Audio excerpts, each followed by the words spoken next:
দৃশ্য অদৃশ্যের অনেক ক্ষতি আছে, এগুলো এখনকার সায়েন্স বিশ্বাস করে না। আর সায়েন্স বিশ্বাস করে না বলে যে আমরা বিশ্বাস করবো না এমনটাও নয়, ঠিক আছে?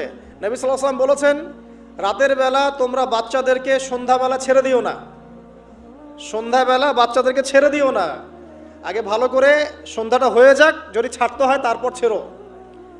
তারপর রাতের রাত যখন গভীর হবে তখন তোমরা এলোপাথালি ঘোরাফেরা করো না, রাস্তাঘাটে বনে জঙ্গলে ঘোরাফেরা করো না, কারণ এই সময় এমন কিছু মাখলুককে আল্লাহ পাক ছেড়ে দেন যাদেরকে তোমরা দেখো না।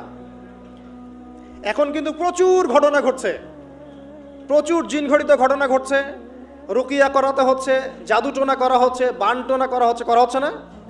আর অনেক সময় আমরা মনে করি, এখন সায়েন্সের যুগ তো, মানুষ মনে করে এগুলোর কোনো ভিত্তি নাই মনে হয়। কোরআন বলছে জাদু সত্য। কে বলছে? কোরআন বলছে জাদু সত্য। কোন সূরা? সূরা বাকারা আয়াত নাম্বার 101। সূরা বাকারা আয়াত নাম্বার 101, 102 পড়ে দেখেন। ওয়াত্তাবাউ মা তাতলু শায়াতিন আলা মুলকি সুলাইমান, এই আয়াতটা পড়েন, বিশাল একটা আয়াত আছে। ওয়ামা কাফারা সুলাইমান ওয়ালাকিন্না শায়াতিন কাফারু ইউআল্লিমুনা আন-নাস সিহর। এই সিহর দিয়ে কি হতো? মা ইউফাররিকুনা বিহি বাইনাল মারই ওয়া যাওজি। সুলাইমান আলাইহিস সালামের সময় এই জাদুবিদ্যার প্রচলন ছড়িয়ে পড়ে। এই জাদু মানুষ শিখে কি করছিল? নারী পুরুষের মাঝখানে, স্বামী স্ত্রীর মাঝখানে বিভেদ সৃষ্টি করছিল। এখন দেখেন না, পরিবারের স্বামী স্ত্রীর বন্ধন ভেঙে যায় না? খুব ভালো সম্পর্ক, হঠাৎ করে সম্পর্ক খারাপ, কেউ কাউকে দেখতে পারে না, এমন হচ্ছে না? এই জাদুবিদ্যা সত্য। এবং এখনকার অনেক ভণ্ড যে কবিরাজগুলো বের হয়েছে, এরা জিনকে তাবে করে নিয়ে এই জিনদের মধ্য দিয়ে মানুষের মধ্যে জাদু ছড়িয়ে দিয়েছে, এবং এর ফলশ্রুতিতে বহু পরিবার ধ্বংস হয়ে যাচ্ছে। এই জাদুবিদ্যা সত্য। আরও একটা জিনিস সত্য, নবী সাল্লাল্লাহু আলাইহি ওয়াসাল্লাম বলেছেন, ইন্না আইনাল হক, চোখের নজর সত্য। নবী করিম সাল্লাল্লাহু আলাইহি ওয়াসাল্লাম বলেছেন চোখের বদনজর সত্য। এই যে আমরা বলি ফেসবুকে এত বেশি ছবি দিয়েন না, ভাই ছবি তুলেন না, ছবি তুলেন না, বারবার যে বলি নিষেধ করি, কারণ কি জানেন? একটাই কারণ, বিকজ চোখ লাগাটা সত্য। কথা বুঝতে পারেন নাই? কিন্তু এটা সত্য, কারণ নবী করিম সাল্লাল্লাহু আলাইহি ওয়াসাল্লাম যা বলেছেন, সাদাকাল্লাহু ওয়া সাদাকা রাসূলুহুল কারীম। নবী যা বলেছেন, আল্লাহ যা বলেছেন, চিরায়ত সত্য, এর বাইরে কোনো সত্য আছে? আচ্ছা দেখেন, আমি বললাম যে জাদুবিদ্যা সত্য। এই জাদুবিদ্যার চর্চা মানুষ করে, এখনও করে, এবং এই জাদু দিয়ে মানুষের ক্ষতি করার জন্য জিনের প্রয়োজন হয়, দুষ্ট জিন। এই জিনগুলোকে মানুষ তাবে করে মানুষের ক্ষতি করার চেষ্টা করে। দেখবেন এখন গ্রামে গঞ্জে শহরে সব জায়গায় ছড়িয়ে পড়েছে না? দেখবেন, খুব সতর্ক থাকবেন। আমি পরে সলিউশন বলছি আপনাদেরকে। আরেকটা বলেছি, নবী সাল্লাল্লাহু আলাইহি ওয়াসাল্লাম বলেছেন চোখের বদনজর এমন সত্য যে একটা উটকে এই রান্নার ডেকচির মধ্যে ঢুকাই ফেলতে পারে। একজন সাহাবী গোসল করছিলেন, গোসল, এটা হাদিস সহিহ, এই যে আলেম ওলামা যারা আছেন তারা জানেন যে এই হাদিসটা সহিহ। একজন সাহাবী গোসল করছেন, তার গায়ের চামড়াটা খুব সুন্দর ছিল, একদম স্কিনটা অনেক সুন্দর থাকে না এমন কিছু মানুষ? আচ্ছা, এখন আরেকজন সাহাবী এই গোসল দেখছেন দূর থেকে, দেখে বলছেন যে কি চমৎকার তার শরীরের রংটা, যেন কুমারী নারীর মতো, অনেকটা, এমন একটা কথা তিনি বলেছিলেন। সাথে সাথে এই সাহাবী অজ্ঞান হয়ে পড়ে গেছে। কোন সাহাবী? যিনি গোসল করছিলেন। এখন এটার আপনি কোনো ব্যাখ্যা দিতে পারবেন না তো, এখানে কোনো সায়েন্স দিয়ে বা মেডিকেল সায়েন্স দিয়ে আপনি কোনো ব্যাখ্যা করতে পারবেন না। একটা ব্যাখ্যা দিতে পারেন, কিন্তু কেন সেটা হলো সেটা আপনি অ্যান্সার খুঁজে পাবেন না। তো নবী সাল্লাল্লাহু আলাইহি ওয়াসাল্লামের কাছে নিয়ে যাওয়া হলো তাকে। তিনি বললেন যে এই ব্যক্তির ব্যাপারে কি কেউ ভালো মন্দ কিছু বলেছিল? তখন একজন সাহাবী বললেন, হ্যাঁ, অমুকে বলেছে এর স্কিনটা অনেক সুন্দর, তোকে ডেকে নিয়ে আসো। ওকে ডেকে আনা হলো। ডেকে আনার পর নবীজি তাকে অনেক শাসালেন, তোমরা তোমাদের ভাইদেরকে কি মেরে ফেলতে চাও? তখন এই সাহাবী তো অবাক, আমি আবার কখন মারতে চাইলাম ইয়া রাসূলুল্লাহ? আমি তো মারতে চাই নাই, আমি তো খালি বলেছি যে তার গায়ের রংটা অনেক সুন্দর। তখন তিনি বললেন, কেন তুমি সুবহানাল্লাহ বললে না? কেন তুমি মাশা আল্লাহ বললে না? যখন মাশা আল্লাহ বলবেন, সুবহানাল্লাহ বলবেন, নজরটা লাগবে না। আর যখন আপনি মাশা আল্লাহ বলবেন না, সুবহানাল্লাহ বলবেন না, দেখবেন নজর লেগে গেছে। আপনি বিশ্বাস করেন ব্যবসা খুব ভালো চলছে, মানুষ বলল যে বাহ তোর তো ব্যবসা হেভি, লালে লাল শাহজালাল, ঠিক আছে, দেখবেন আপনার কেনা বেচা বন্ধ হয়ে গেছে। এরকম হবে, আমার কথাটা বিশ্বাস করেন। এটা কিন্তু সায়েন্স প্রমাণ করতে পারবেন না, আল্লাহ এবং তার রাসূল বলেছেন, তার উপরে কোনো সত্য নেই। আছে সূরা কাহফ 29 নম্বর আয়াত পড়ে দেখেন, আল্লাহ পাক বলছেন, ওয়াকুলিল হাক্কু মির রাব্বিকুম, সত্য সেটাই যা তোমার রবের পক্ষ থেকে আসে। ফামান শাআ ফালইউমিন, যার ইচ্ছা হয় বিশ্বাস করুক, ওয়ামান শাআ ফালইয়াকফুর, যার ইচ্ছা হয় সে অস্বীকার করুক। এই কারণে আমরা বলি ফেসবুকে এত বেশি ছবি দেওয়া, এই আই ওয়াশ করা, এই যে শোডাউন করা, হ্যাঁ, ইসলামের কিছু কাজ করলেন, একদম মানুষকে না দেখাইতে পারলে ঘুম হচ্ছে না, এগুলো বন্ধ করেন, এগুলো বন্ধ করে দেন আল্লাহর ওয়াস্তে। অফলাইনে কাজ করেন, নিজেকে গোপন করার চেষ্টা করেন। যত বেশি মানুষের কাছে নিজেকে এক্সপোজ করবেন, কাজের বরকত কমে যাবে, কাজের বরকত কমে যাবে, চোখ লাগবে, নজর লাগবে। এবং চোখ লাগায় বদ নজরে বহু আলেম আস্তে আস্তে মাঠ থেকে মাইনাস হয়ে গেছে না, যায় নাই? এখন কি আলেমদের সংখ্যা বেশি না কম? যত দিন যাবে আলেমের সংখ্যা আরো কমে যাবে। নবীজি বলেছেন আলেমদের সংখ্যা কমতে থাকবে, মানুষ জাহেলদেরকে আলেম বানিয়ে নেবে। তো প্রিয় ভাইরা, জাদুবিদ্যা সত্য, চোখের বদনজর সত্য, রাতের এই অনিষ্টগুলো সত্য, রাতের বেলা অনেক ক্ষতি আছে।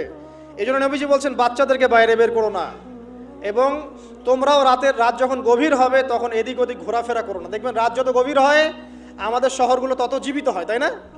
তাই না? রাত যত গভীর হচ্ছে শহর তত জীবিত হয়। চায়ের দোকানে আড্ডা বেশি, ওই সিনেমা দেখছে, টিভি দেখছে, ক্যারাম খেলছে, লুডো খেলছে, ঘুম নাই। ঘুম কখন? ফজরের আগে আগে।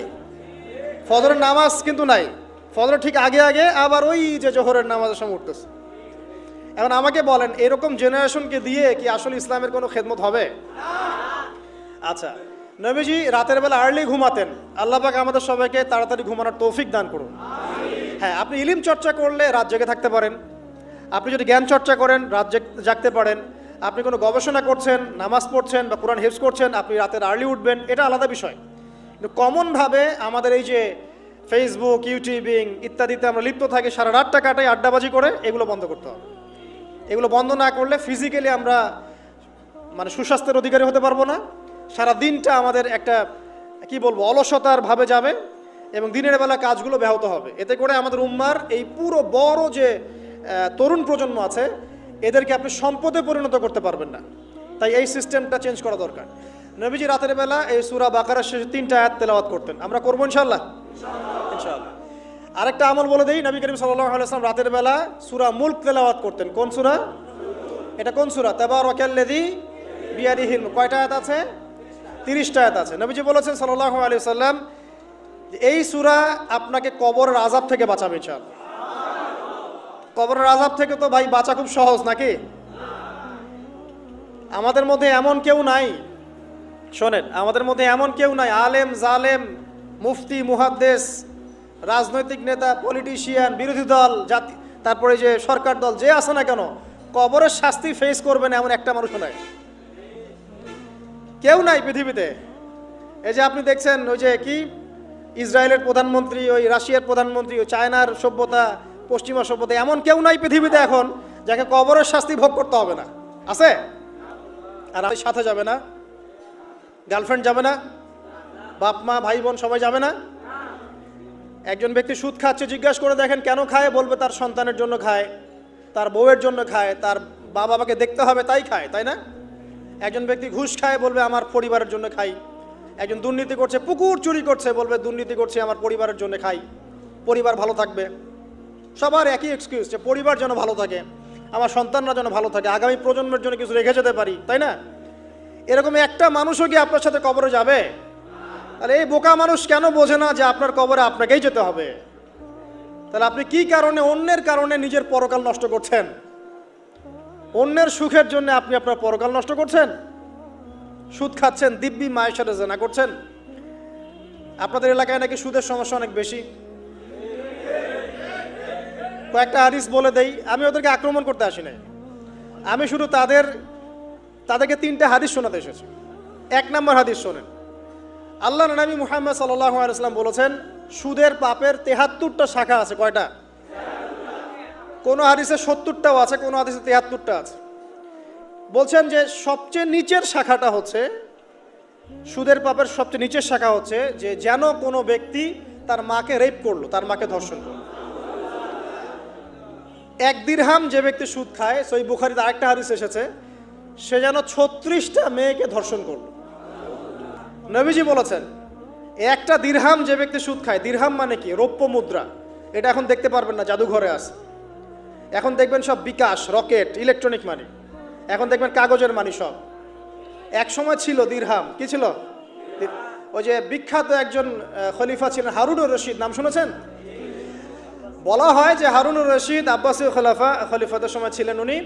বলা হয় যে উনি প্রতিদিন 1000 দিরহাম মানুষকে দান করতেন, আর দৈনিক 100 রাকাত নফল নামাজ পড়তেন।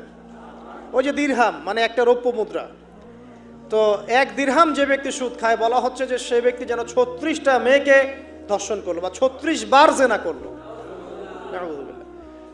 আরেকটা হাদিসে এসেছে, এটা কোরআনেও আছে, হাদিসে তো আছেই, কোরআনেও আছে। কি সেটা? আল্লাহ পাক বলছেন, ইয়া আইয়ুহাল্লাযীনা আমানু, হে মুমিনগণ, ইত্তাকুল্লাহ, তোমরা আল্লাহকে ভয় করো, ওয়া যারু মা বাকিয়া মিনার রিবা, সুদের অবশিষ্ট যে টাকা পয়সাগুলো আছে, চক্রবৃদ্ধি হারে যে সুদ খাচ্ছ, ছেড়ে দাও, ছেড়ে দাও। কারণ ওয়াইল্লাম তাফআলু, যদি তোমরা এটা না করো, তাহলে ফাযানু বিহারবিন মিনাল্লাহি ওয়া রাসূলিহি, তাহলে আল্লাহ এবং তার রাসূলের সাথে যুদ্ধের ঘোষণা শুনে রাখো।